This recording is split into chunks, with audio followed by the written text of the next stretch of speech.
you have an update on Pharrell? It just was a pretty scary moment there. It scared me. No, sir. He's at the hospital, but we don't know anything. Just for you, I mean, it's been a while since you've been back, since you left Marquette and different building and all that, but what was your emotions going into these last couple days? Yeah, I've prayed about it a long time. Milwaukee, Marquette, it changed my life. I wasn't deserving of the job at all, and because of many people that were willing to make a hire of someone that didn't deserve the job, it completely changed my family's life. And so I have nothing but great things in every possible way. Father Wild, Greg Klebon, Mike Broker, Steve Cottingham. Like, I didn't deserve the job, but they were also very supportive once I had the job. And then it's a testimony to a lot of good players and a lot of good coaches and a lot of people who are not in the media guide that helped us be successful. I was overwhelmed and way out of my league and ill prepared. I tried to keep up, but I had no negative emotion towards playing here other than I didn't want to play him.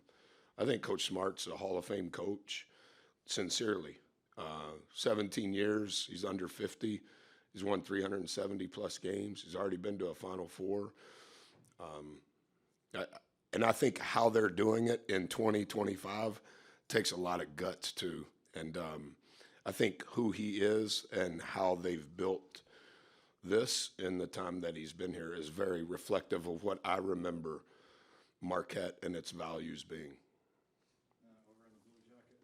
What was your biggest adjustment for your team after the pain injury?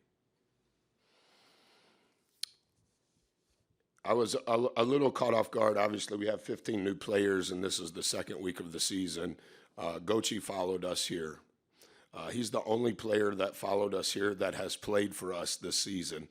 He's our best player. That's well received within our program. I've never seen him hurt. And the angle that I saw, it did not appear good. I know I'm not supposed to run out on the floor. So I was there probably a little longer than I should. And when I got back to the huddle, our kids said, "Coach, you got to pray for him."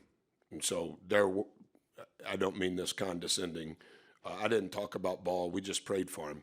And I do think that their response, not their execution, but their response and maybe some of the intangible things that are important, whether there's an injury or not, was great growth for our program.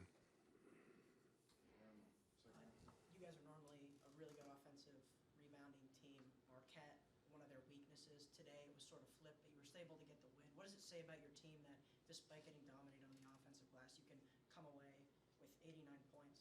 We're trying to teach them some of the things that we learned at our previous stop in regards to offensive rebounding. It's different personnel. I know some of that mantra that has followed us relative to that is good. It's a lot of teaching. It's a lot of emphasis, how we practice, what we do in film, how we grade rebounding takes an enormous amount of time. We are beyond bad at it, not just against Marquette. We weren't in the top 100 in defensive rebounding or offensive rebounding entering today's game.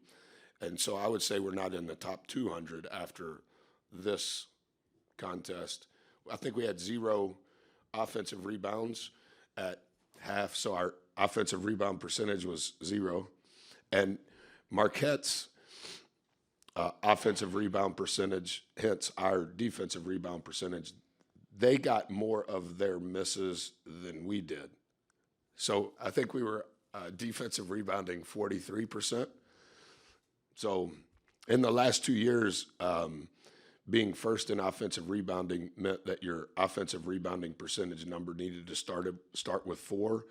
And I know it doesn't work the other way where your defensive rebounding starts with 4. So we finished the day with 17% offensive rebounding. I would assume that would finish last in the Division I. And we finished our defensive rebound percentage finished the exact same, 43%. So We watch clips day of the game. We watch clips from practice. If you saw all the drills we did for rebounding, you would think like we're putting on a coaching clinic, but we are not executing it well at all. And I thought 18, 13, I think 7 is an elite level, tough offensive rebounder. I think 5 doesn't get maybe the Ganser probably doesn't tweet about him enough on the offensive glass.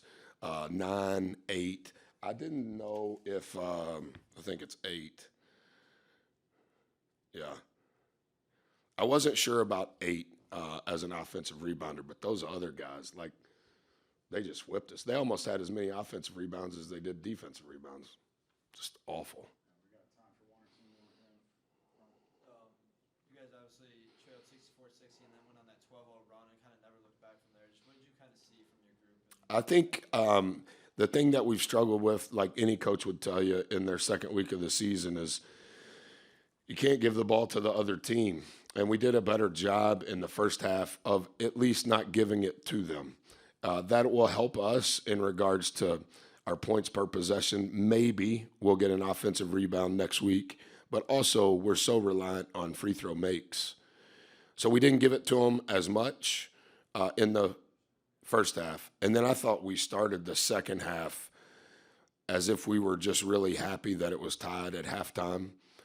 And then we turned it over, I don't know how many times in the first 10 minutes of the second half, but I think the stretch that you're talking about, my brain's a little chaotic from all that's transpired, but I don't think that we had very many turnovers in that stretch. It doesn't mean we were making shots, but at least they didn't have the ball. They are so gifted tilting the floor downhill, and they force you into rotation at such a fast rate. Like I was trying to explain to our guys, even though all of this language is new to them, is there any way our offense can help our defense? I'm not saying we need to make a shot, but it's almost a little bit of time of possession in football. Like we don't need to just keep giving it to them. And so in that stretch, I don't think we had a turnover. Do you know? I would say that's what contributed to it. All right, guys, I actually need to cut it off. Thanks, Scott. Scott, he wasn't going to give you a question, Ganser. I was gonna go to you, but then. Yeah, you probably should. I probably should have let him talk first. Go ahead, Ganser. No, it's all right. I don't want you to think I was mean to